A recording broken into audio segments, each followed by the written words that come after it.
punya harapan atau gambaran atau bayangan seperti apa ya? Nanti kita diskusinya menyangkut hal apa? Apa yang mau menyampaikan?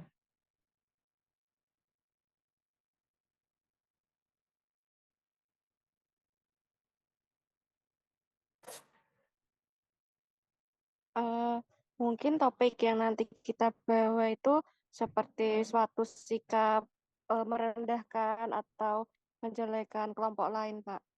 Oh, gitu ya Olga ya. Sikap atau tindakan menjelekkan kelompok lain ya. Iya, Itu yang soalnya diskriminasi. ditangkap. Ya, diskriminasi. Memang menurut pengamatanmu memang apa sering ya kamu melihat peristiwa-peristiwa atau fenomena seperti itu, Olga? Sering-sering, Pak. Apalagi kalau misalnya sudah mendiskriminasi perbedaan suku, ras, seperti warna kulit, dan lain-lain. Oh ya, memang kalau di dalam riset-riset itu memang terutama warna kulit itu ya, warna kulit itu kan seringkali menjadi pemicu yang cukup kuat ya tentang terjadinya prasangka, stereotip, dan diskriminasi. Diskriminasi itu sebetulnya level paling berat dalam relasi antar kelompok. Gitu ya. Jadi ya prasangka, stereotip itu memang tidak bisa dihindari. Ya, mungkin Anda juga punya stereotip tentang saya, apalagi ketemunya secara virtual ini, secara digital begini kan ya, Anda tidak bisa mengenal saya sepenuhnya gitu ya. Lalu ada semacam kesimpulan-kesimpulan tentang saya yang ya bisa benar tapi bisa sepenuhnya keliru gitu ya. Kalau kita bicara tentang prasangka dan stereotip. Dan mungkin Anda itu juga menjadi pelaku atau menjadi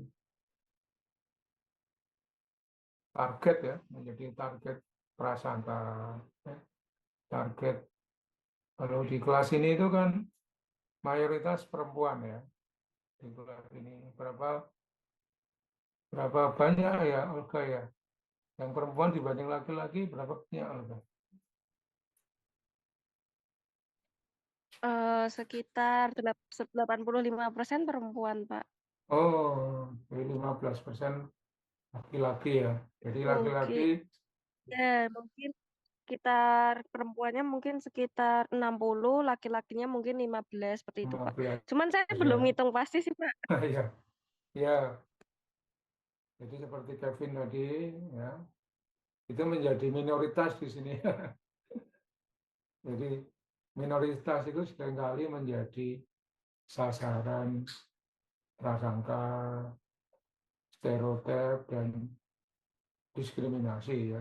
Kamu itu, nah, kamu duduknya di sana, jangan ikut-ikutan di sini. Ya, itu ya diskriminasi. Ya. Bahkan mungkin tidak hanya melalui tindakan, tapi melalui gestur, melalui ya. Jadi ini suatu topik yang dalam kehidupan sehari-hari itu nggak bisa.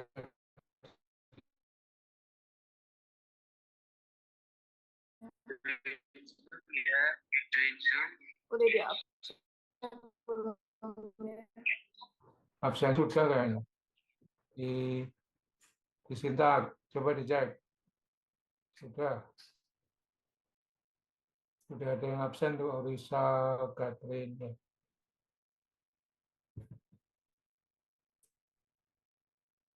Ya, jadi mungkin Terima kasih. menariknya adalah sekarang ini masih ada kelompok-kelompok masyarakat yang terdiskriminasi karena berbeda, misalnya ya tidak hanya ras etnis ya, tapi juga menyangkut kategori-kategori sosial yang lain ya, misalnya kaum disabilitas. Ya. Disabilitas itu kan di satu sisi ada idealisme tentang apa ya, kota ramah disabilitas misalnya.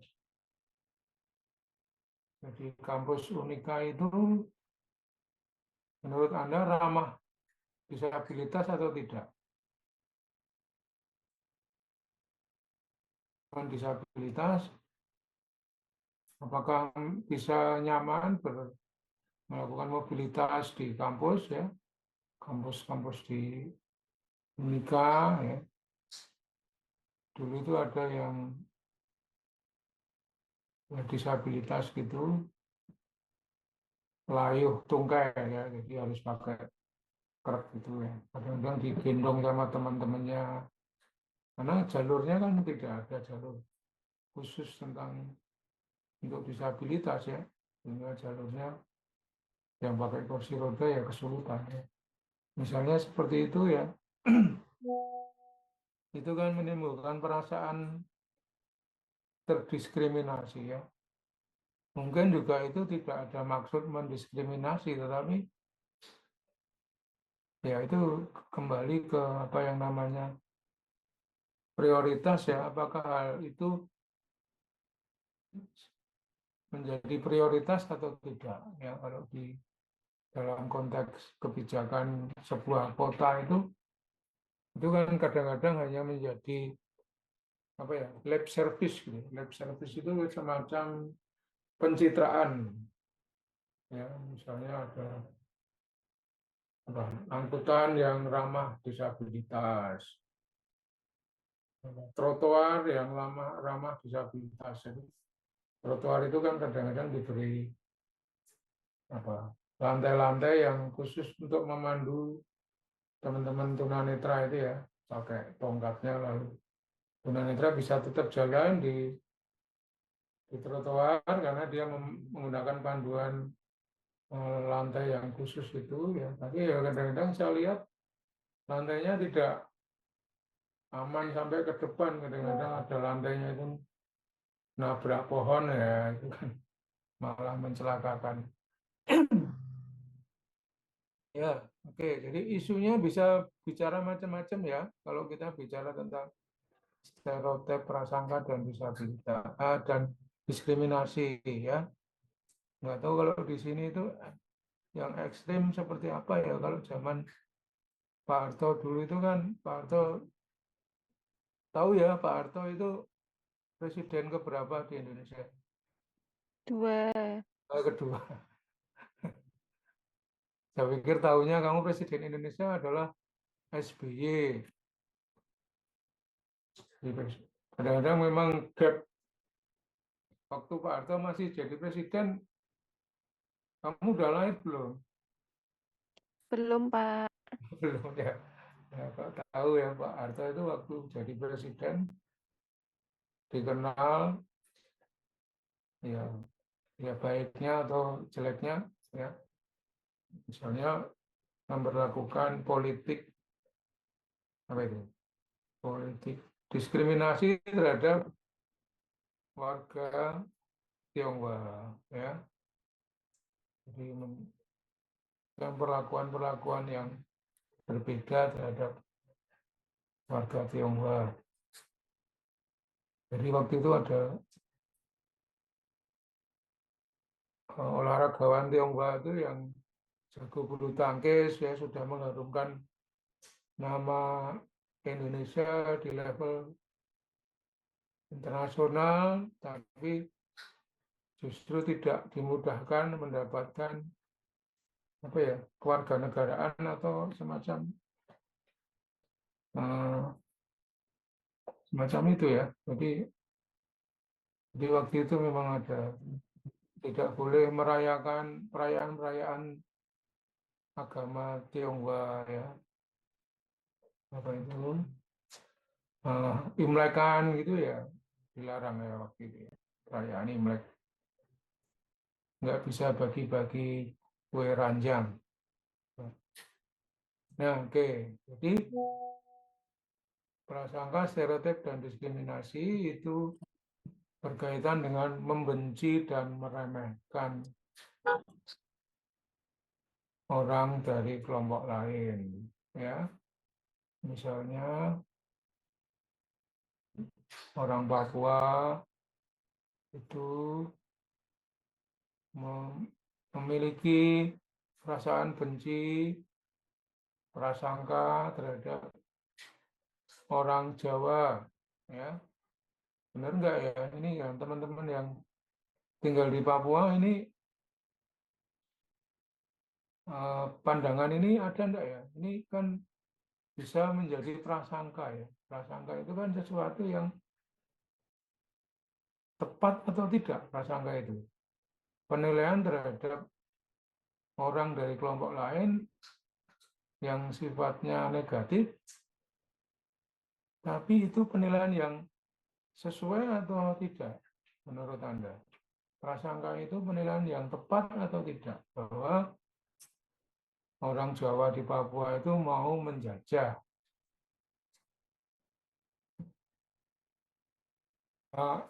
Orang Sunda, perempuan dan laki-laki Sunda itu adalah pemalas. Ya. Ini ada semacam penilaian orang Sunda, laki-laki ataupun perempuan itu pemalas. Yang perempuan hanya bisa berdandan, yang laki-lakinya tukang kawin. Nah, itu ada keyakinan-keyakinan seperti itu ya, penilaian atau keyakinan seperti itu di masyarakat yang apa? Menurut Anda yang terjadi itu tepat atau tidak? Orang Sunda itu pemalas. Gimana, Valen?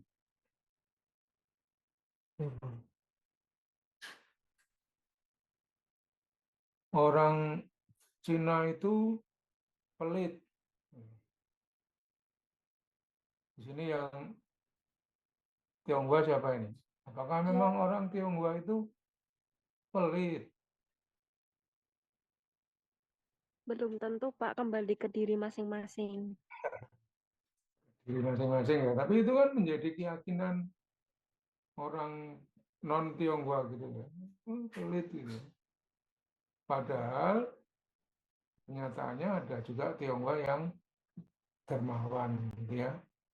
Suka berbagi itu ya banyak. Sehingga itu makanya prasangka itu sesuatu yang tidak akurat ya, tidak tepat. Tetapi persoalannya adalah penilaian yang tidak tepat itu seringkali diyakini sebagai sebuah kebenaran gitu loh. Itu resiko-resikonya ada. Sehingga kalau kamu ketemu dengan orang Tionghoa itu ya menyimpulkan ya,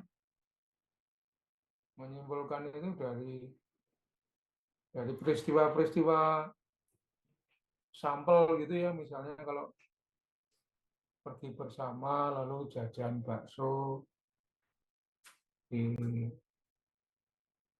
lalu kemudian bayar sendiri-sendiri ya. Bayar sendiri ya. Nah, pelit kan gitu ya. Terbukti itu pelit ya. Jadi kejadian seperti itu kemudian menjadi penguat keyakinan tentang orang Tionghoa yang pelit.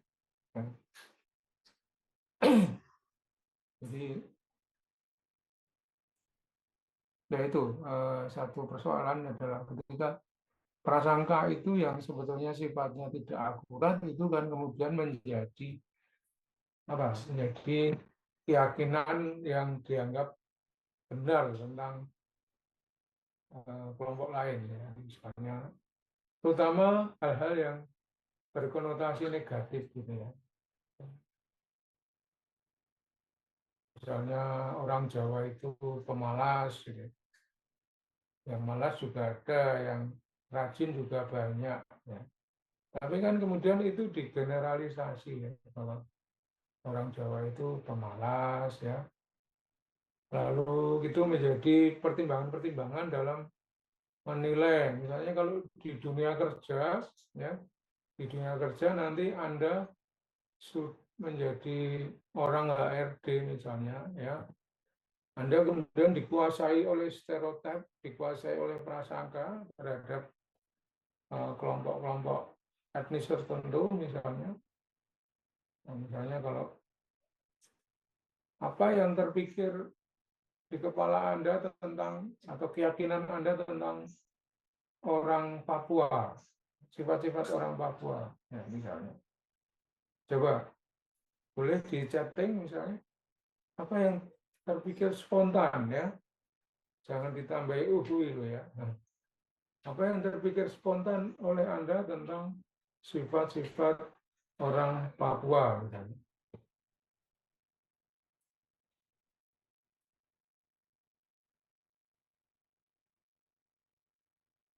Suka mabuk gitu ya, malas gitu ya. Suka bergerombol sendiri ya.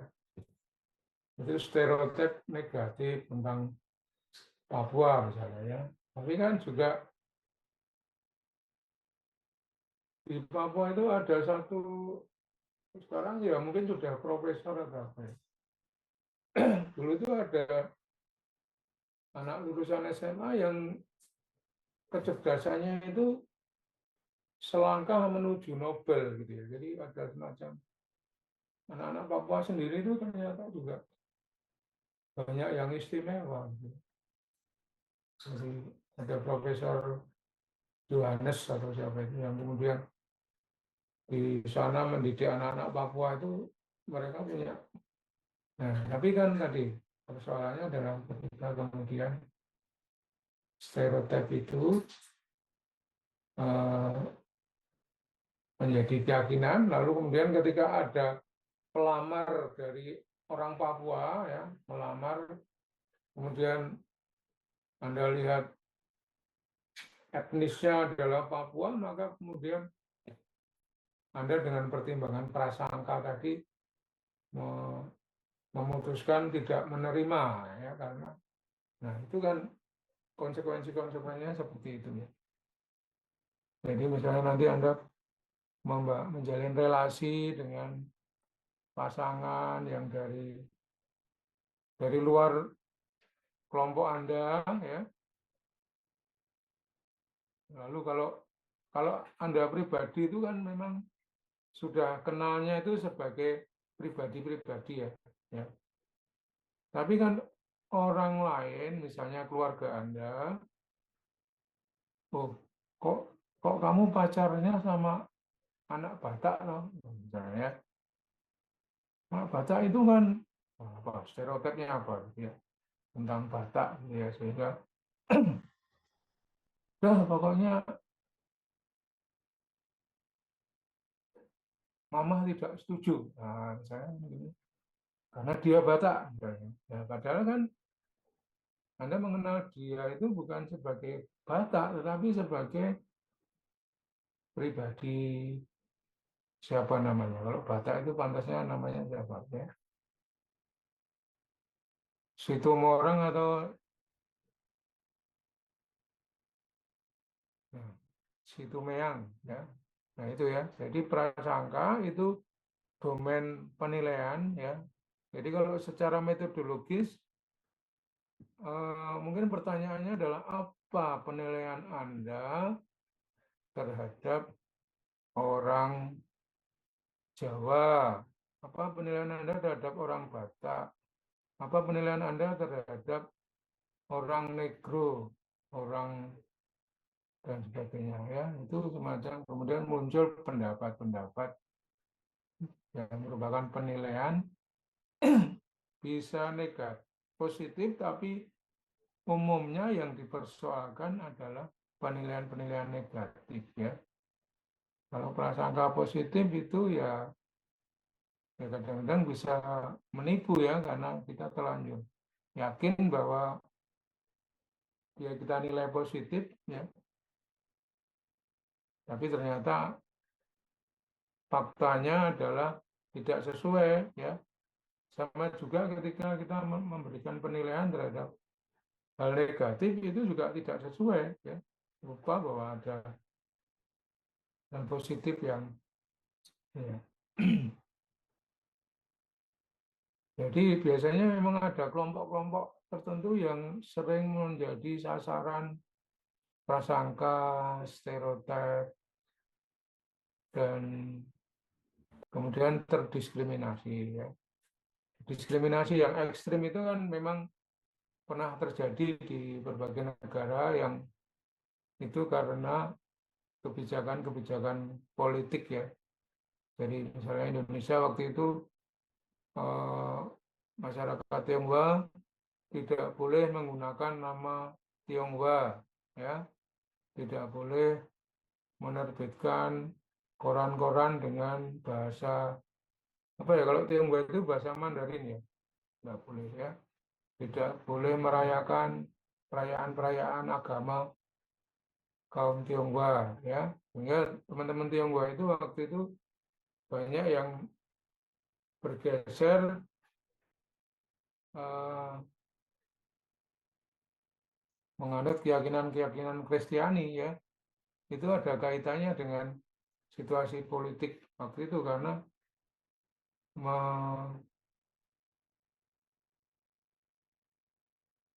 menganut memiliki identitas yang negatif yang kemudian dipojokkan oleh pemerintah, oleh penguasa, itu sesuatu yang tidak nyaman, gitu ya.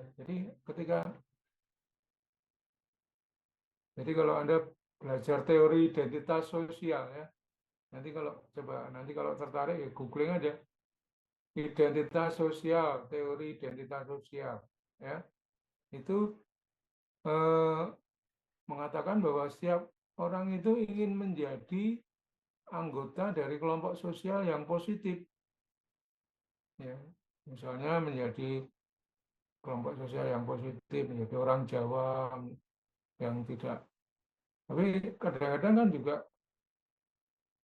orang itu dilahirkan dengan kondisi identitas sosial yang negatif, misalnya ternyata saya adalah anaknya keluarga PKI, ya. PKI itu kan sampai sekarang merupakan identitas sosial yang negatif secara politik, ya. Selalu dipojokkan dalam situasi-situasi tertentu. Nah, itu kan membuat orang itu kan tidak bangga, ya. Pengennya ya itu dalam konteks mobilisasi teman-teman Tionghoa itu waktu itu kan, ya, akhirnya ya ada yang kemudian cepat beradaptasi dengan perubahan itu, ya. Misalnya kadang-kadang ada yang justru cepat Jawani, gitu ya, orang Tionghoa yang Jawani, ya, orang Tionghoa Semarangan, bahkan mereka kadang-kadang lebih Jawa daripada orang Jawa sendiri, ya. Kalau ngomong ya pakai bahasa Jawa krama inggil inggih nyuwun pangapunten nyuwun sewu. Nah, itu wajahnya wajah Tionghoa tapi itu sudah Jawani, itu ada kan, ya, yang kemudian bisa cepat beradaptasi dengan. Tapi kan kemudian ada yang ingin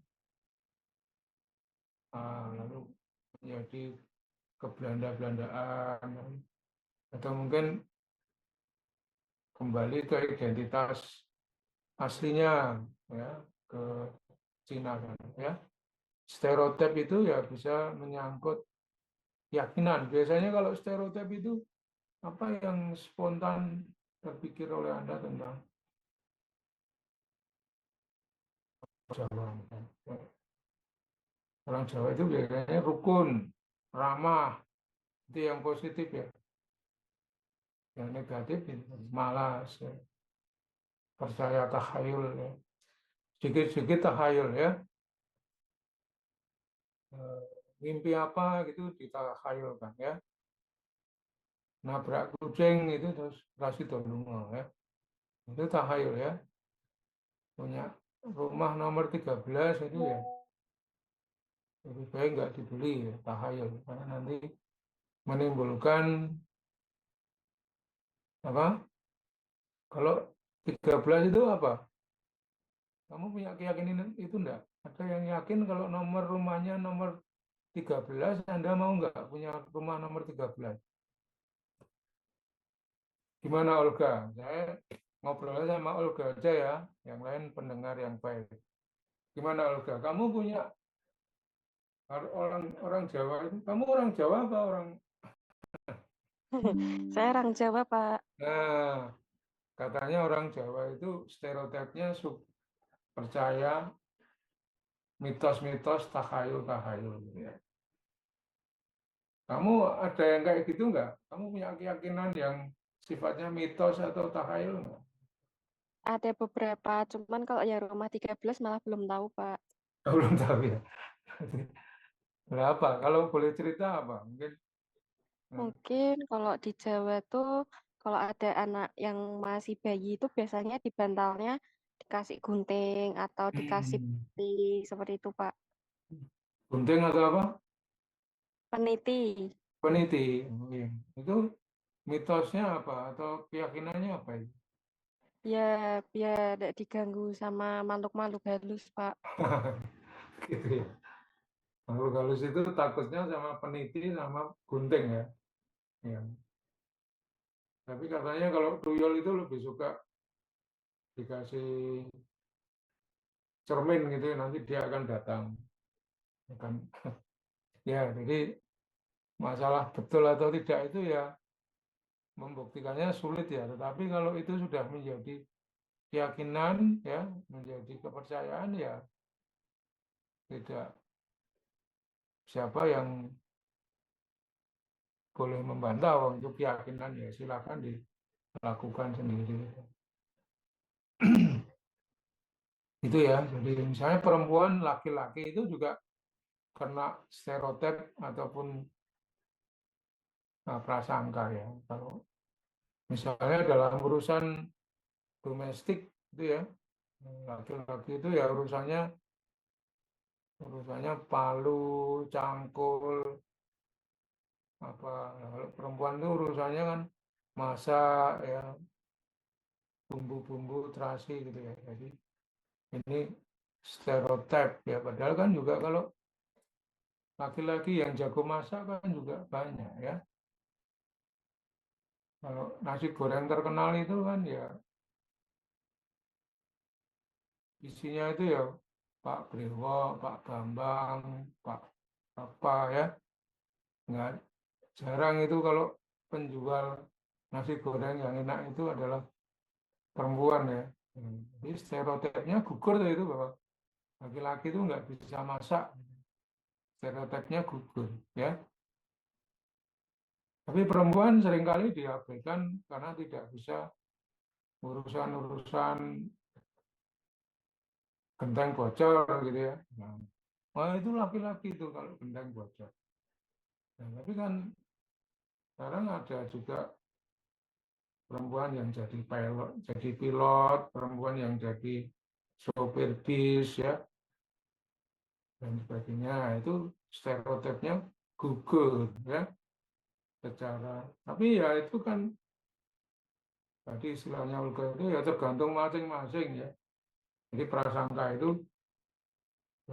ataupun stereotip itu seringkali tidak bisa dirubah begitu saja ya.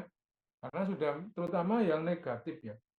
Hal-hal negatif tentang seseorang itu ya, kalau sudah masuk ke dalam keyakinan, meskipun ada informasi baru yang positif tentang orang itu ya, itu biasanya tidak bisa mengalahkan ya, tidak bisa mengkoreksi keyakinan-keyakinan negatif terhadap seseorang itu ya.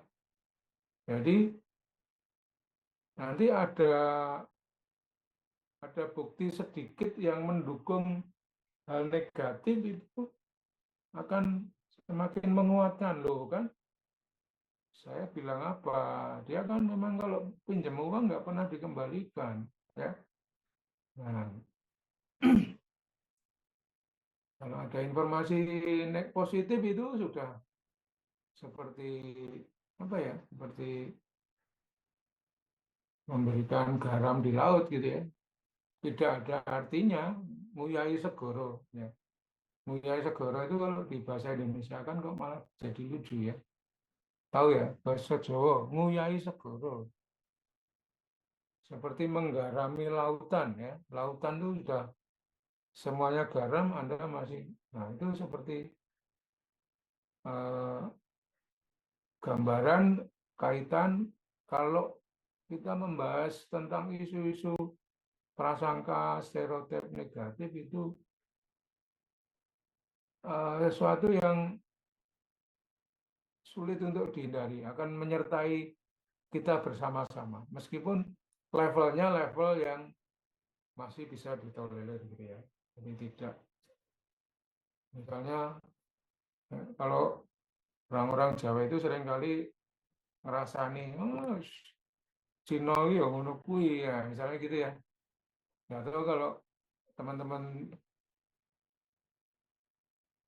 ini ngomong Chinese, Tionghoa atau Cina itu, kalau Cina itu rasanya kok rada nyakiti gitu ya. Sementara itu kan sekarang di apa dihaluskan menjadi Tionghoa ya. Itu memang ada historis politiknya gitu ya. Jadi kalau saya ngomong Cina gitu ada perasaan tidak nyaman gitu ya nanti. Nah, tapi kan di pembicaraan-pembicaraan itu kan ya, oh Cina itu ya ngono kuwi ya misalnya gitu. Nah, saya tidak tahu kalau teman-teman dari Cina itu ngomongin orang Jawa itu kayak apa ya. Mas, wong Jawa ki ya ngono kuwi ya misalnya. Nah, itu term-term apa ya? Term-term sehari-hari ya yang nggak terlalu tinggi resikonya ya, nggak terlalu tinggi resikonya. Tapi kan kalau sudah sampai memicu diskriminasi ya dan sebagainya itu apa ya dampaknya itu menjadi serius ya, lebih serius ya. Bahkan sampai terjadi alasan melukai bahkan membunuh orang lain karena faktor ya, stereotip ataupun prasangka. Itu ya. Mungkin ada pertanyaan ya. Nah, sebetulnya riset-riset tentang stereotip itu juga tahun 1930-an gitu ya. Ini sudah ada riset-riset tentang itu ya. Jadi misalnya pada saat itu kelompok-kelompok yang sering mendapatkan stereotip negatif itu adalah kelompok yang di luar kelompok kulit putih ya. Ini mahasiswa kulit putih menilai orang Amerika itu kan positif semua ya, rajin, cerdas, materialistis. Orang Inggris sportif, cerdas, konvensional ya. Orang Jerman ilmiah, rajin, pendiam ya. Orang Jerman itu katanya introvert mungkin ya, pendiam. Nah, penilaian terhadap orang kulit hitam itu negatif semua ya. Jadi zaman itu ya, zamannya politik rasisme ya, orang-orang kulit hitam masih pada level yang paling rendah gitu ya, sebagai budak, sebagai apa itu, tenaga kasar dan sebagainya ya. Tapi sekarang meskipun prasangka itu memang tetap selalu ada ya, nggak bisa dihilangkan sama sekali. Amerika sudah pernah punya presiden kulit hitam ya 2 kali. Nah itu mestinya kondisinya stereotip tentang kulit hitam itu tidak hanya berkonotasi negatif, tetapi bisa bergeser ke hal-hal yang positif ya. Itu diskriminasi itu ya. Perilaku negatif terhadap kelompok atau anggotanya berdasarkan kategori kelompok tersebut ya. Jadi tidak mesti isu-isu etnis ya, suku, tapi misalnya ini ya, disabilitas. disabilitas itu juga sering merasa mendapatkan perlakuan diskriminatif, ya. Bahkan pernah kejadian sudah dinyatakan diterima sebagai ASN, itu seorang dokter sudah dinyatakan diterima sebagai ASN, tetapi ketika bertemu secara fisik dan ternyata disabilitas, lalu kemudian keputusan untuk menerima sebagai ASN dibatalkan, ya, dibatalkan. Lalu terjadi tuntutan hukum, ya, waktu itu, ya. Mungkin sehingga di kepala para birokrat itu juga atau para politisi itu kan juga sangat rasis gitu ya, kadang-kadang intoleran, ya, rasis intoleran itu kan juga ya di daerah-daerah tertentu yang mungkin apa ya, agamis gitu ya. Nah, biasanya agama itu, hal negatifnya dari agama itu kalau terlalu fanatik, terlalu itu kan kadang-kadang suka mendiskriminasi kelompok-kelompok yang berbeda keyakinan dengan keyakinannya, ya, itu sering terjadi, ya. Ya, stereotip merupakan dasar dari munculnya prasangka dan diskriminasi, ya. Ketika stereotip tentang suatu kelompok negatif, maka akan diikuti berkembangnya prasangka negatif dan mungkin diskriminasi, karena tidak semua prasangka itu kemudian menjadi diskriminasi, ya. Sebaliknya, ketika stereotip positif, maka makan maka akan diikuti oleh prasangka dan biasanya tidak terjadi diskriminasi kalau hal-hal yang sifatnya positif, ya. Jadi kalau Anda sudah punya penilaian dia orang baik, ya pasti Anda akan berinteraksi dengan dia, tidak tidak melakukan diskriminasi. Ini isu-isu tentang diskriminasi itu juga sebetulnya banyak, ya, kasusnya. Misalnya ini diskriminasi terhadap anak-anak yang terkena dampak HIV, AIDS. Dia tidak tahu apa-apa, tapi kan kemudian tertular oleh orang tuanya, lalu kemudian kena HIV AIDS, lalu tidak boleh ikut sekolah di sekolah umum, sehingga ada kelompok orang yang berbaik hati mendirikan yayasan untuk kemudian menampung anak-anak ini untuk diberikan pendidikan dan latihan-latihan keterampilan.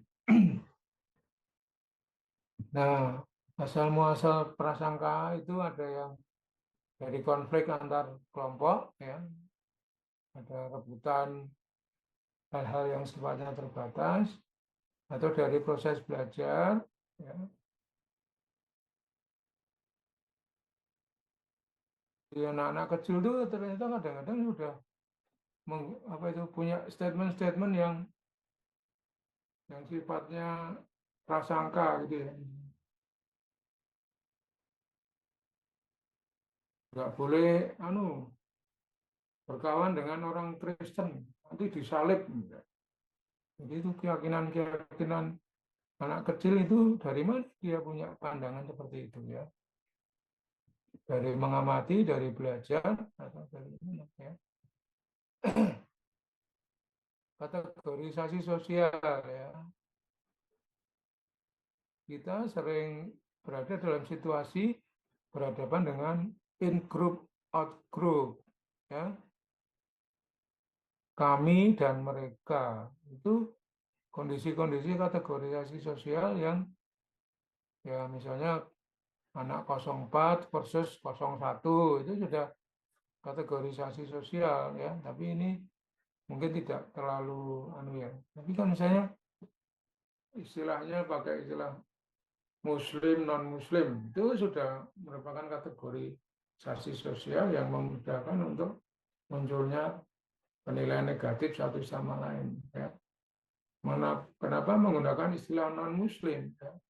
Kenapa tidak menggunakan istilah Kristen, Katolik, Buddha, Hindu, dan sebagainya? Ya. Tapi seolah yang satu itu berhak mengklaim tentang agamanya, yang satu diberi label baru yang disebut sebagai non, ya.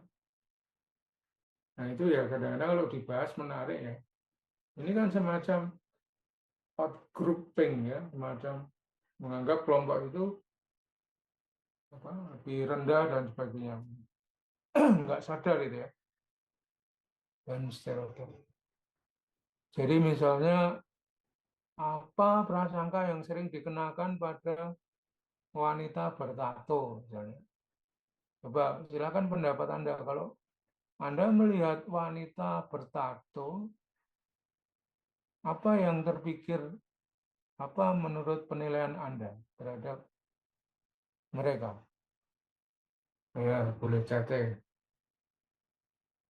Di kampus itu ada nggak yang bertato? Ya,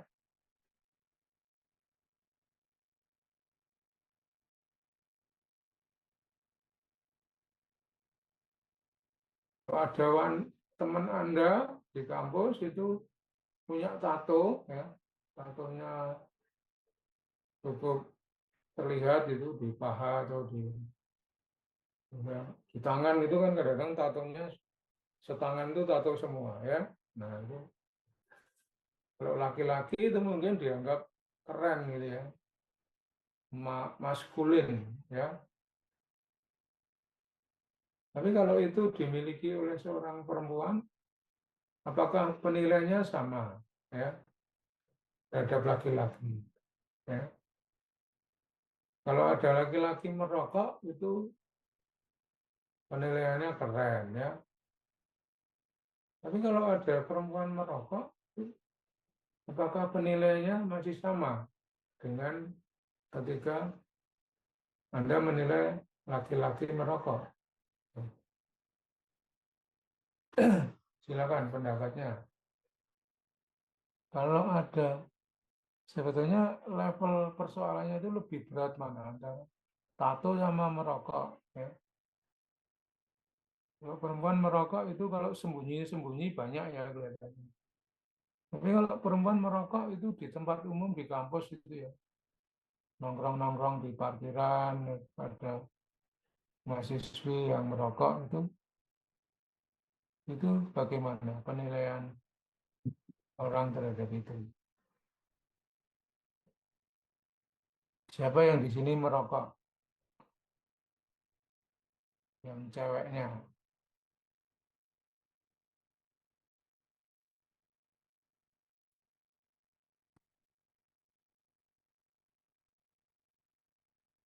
Ya, macam-macam prasangka itu ada yang rasial, rasisme, ada yang sekisme, ya, laki-laki, perempuan, ada yang homoseksual, ada banyak ya sebetulnya.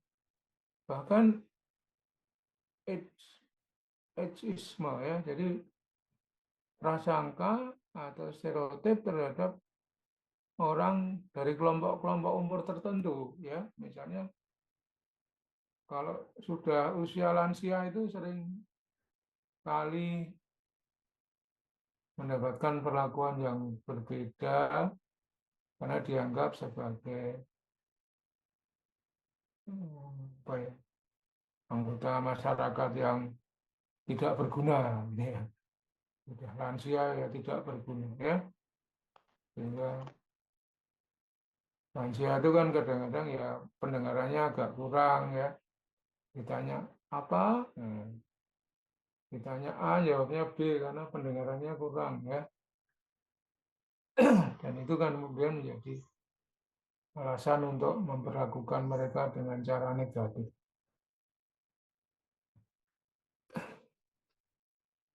Nah, teori-teori misalnya teori frustrasi agresi ya. Jadi seringkali satu kelompok itu menjadi sasaran agresi atau sasaran prasangka karena menjadi displacement, menjadi pelampiasan frustrasi dari kelompok tertentu ya. Jadi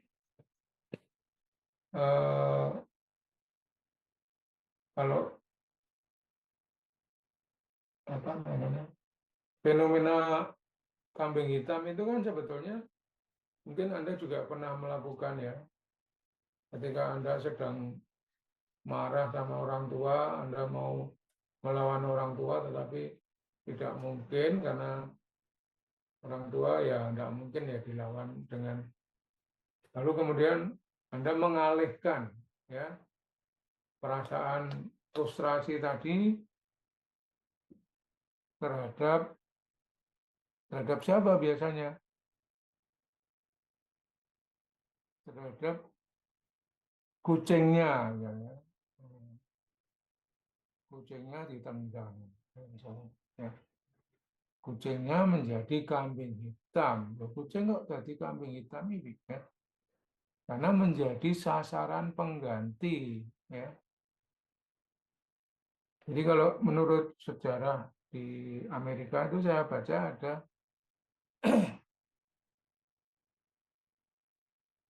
masyarakat Amerika itu kan dulu mengandalkan pertanian kapas, pertanian gandum. Nah, pada saat tertentu terjadi paceklik atau musim di mana panen hasil pertanian gagal, ya. Terjadi frustrasi pada masyarakat petani itu dan seiring dengan itu terjadi peningkatan kekerasan terhadap orang negro.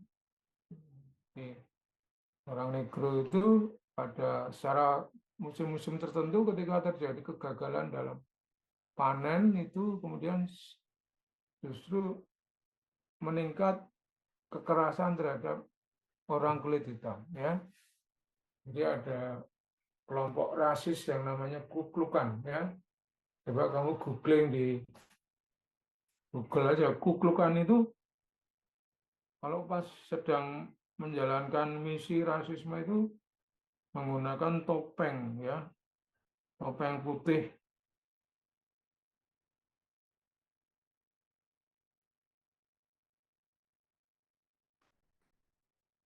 Yang Ku Klux Klan, nah, klan itu kan semacam keluarga. Ku Klux, ya, itu pakai topeng lalu melakukan kekerasan terhadap orang-orang kulit hitam, ya. Jadi itu orang mudah terpicu, jadi memang posisi-posisi minoritas itu sering tidak aman, ya, tidak aman karena sering menjadi sasaran kambing hitam. Atau prasangka itu mudah terjadi pada orang yang memiliki kepribadian otoritarian, ya. Kepribadian otoritarian itu adalah orang yang memiliki keyakinan-keyakinan yang kaku, yang apa ya, terlalu berlebihan. Di sini dikatakan sindrom kepatuhan yang berlebihan. Jadi orang yang memiliki keyakinan yang kaku dan menganggap yang lain itu jelek. Jadi misalnya biasanya ada kaitannya dengan agama, ya, keyakinan agama yang fundamental, ya, atau mungkin keyakinan politik yang ekstrim itu kemudian mengamalkan atau menjalankan keyakinan dan ideologinya itu dengan cara yang kaku dan menganggap yang lain itu jelek sehingga perlu diserang, bahkan, ya, perlu dimusuhi, ya. Itu namanya teori kepribadian otoritarian atau dogmatism atau close mindedness, ya. Ada juga kelompok-kelompok masyarakat yang menjalankan keyakinannya secara dogmatis ataupun closed mindedness, jadi berpikiran tertutup terhadap hal-hal lain. Nah, ini faktor-faktor yang memicu munculnya prasangka dan prasangka dan stereotip. Mengendalikan prasangka ada beberapa, belajar untuk tidak membenci, direct intergroup kontak. Jadi ini disarankan untuk menjalin kontak langsung dengan orang yang berbeda atau rekategorisasi, ya. Rekategorisasi itu misalnya di sini saya memberikan contoh, ya. Kategorinya itu tidak kami mereka, tapi berubah menjadi kita, ya. Jadi misalnya kalau dalam konteks permusuhan antar supporter sepak bola, misalnya Jackmania versus Bobotoh gitu, ya. Atau mungkin kalau di Semarang ini apa? Snack sama Panser Biru permusuhan dengan mana itu, ya. Nah, kaitannya dengan rekategorisasi adalah ternyata mereka itu sama-sama pendukung Garuda Timnas, ya. Jadi, nah itu bisa meredam, ya, meredam permusuhan ataupun prasangka antar kelompok. Itu namanya rekategorisasi via Timnas, gitu. Nah, itu sampai di situ dulu, ya. Mungkin mudah-mudahan gambaran lalu bagaimana terjadinya prasangka, stereotip itu dan bagaimana mengendalikan itu sudah ada gambaran, ya. Nah, ada PR ini, ya. PR-nya adalah bahas dalam kelompok satu kasus prasangka dan atau diskriminasi, ya. Tidak mesti terjadi diskriminasi, ya. Diskriminasi itu perlakuan, tapi ya bisa saja terkait, ya, dua hal itu. Kasusnya apa? Ya, terserah, nanti disepakati oleh kelompok mendiskusikan kasus apa lalu dijelaskan bentuk-bentuk prasangkanya seperti apa, bentuk diskriminasinya seperti apa. Lalu jelaskan bagaimana terjadinya dan apa yang dapat dilakukan untuk mengatasinya, ya. Untuk menurunkan atau mengatasi prasangka tadi, ya. Nanti kita diskusikan minggu depan dan bisa dikumpulkan paling lambat Senin, ya, Senin tanggal 9 kalau nggak. Dan itu kalau mau membahas kuklukan ya boleh. Nanti terjadi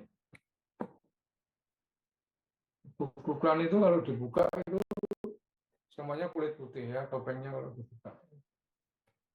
Tapi isinya itu ya orang-orang yang sehari-hari itu sebetulnya ya orang-orang yang terhormat, ya. Ada guru, ada pendeta, ada orang-orang yang secara sosial itu orang-orang terhormat, ya.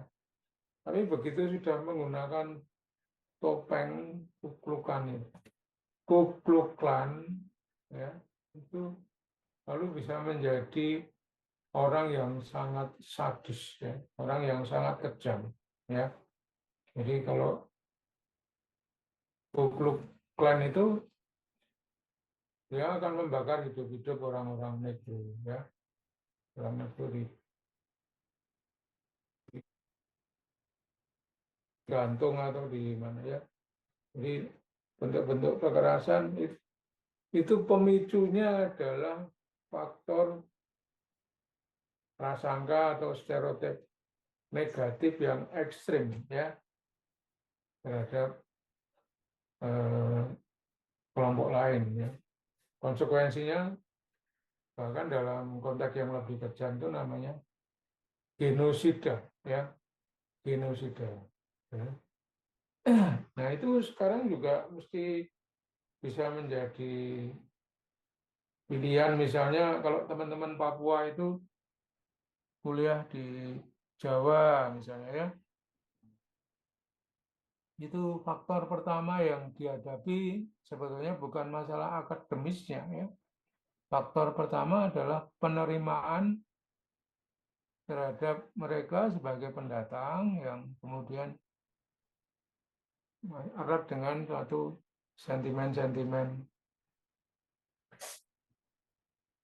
rasisme. Sebetulnya orang Papua sama orang Jawa itu kan rasnya beda ya, rasnya beda. Itu ya bentuk-bentuk rasisme sebetulnya. Jadi kalau di dalam sepak bola itu kan ada aturan FIFA yang no for racism ya, melarang rasisme terjadi di dalam setiap pertandingan ya. Jadi ketika ada penonton yang melemparkan kulit pisang ke dalam stadion pada saat pertandingan itu sudah merupakan bentuk rasisme ya, sudah bentuk kejahatan, bahkan ya kejahatan kemanusiaan karena melakukan rasisme, dan itu kan kemudian dihukum ya, tuan rumah sebagai tempat pertandingan dihukum, diberikan sanksi dan sebagainya. Ya,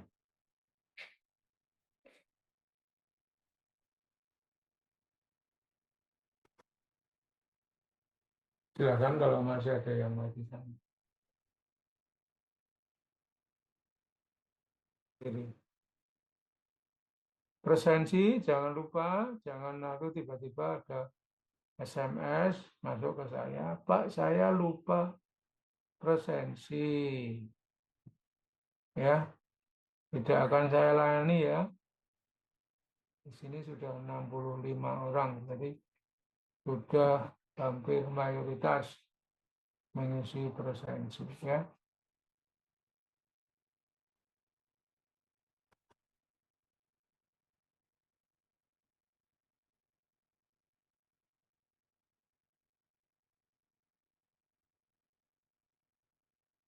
Mas Komting, Maskur, Maskur ya namanya ya.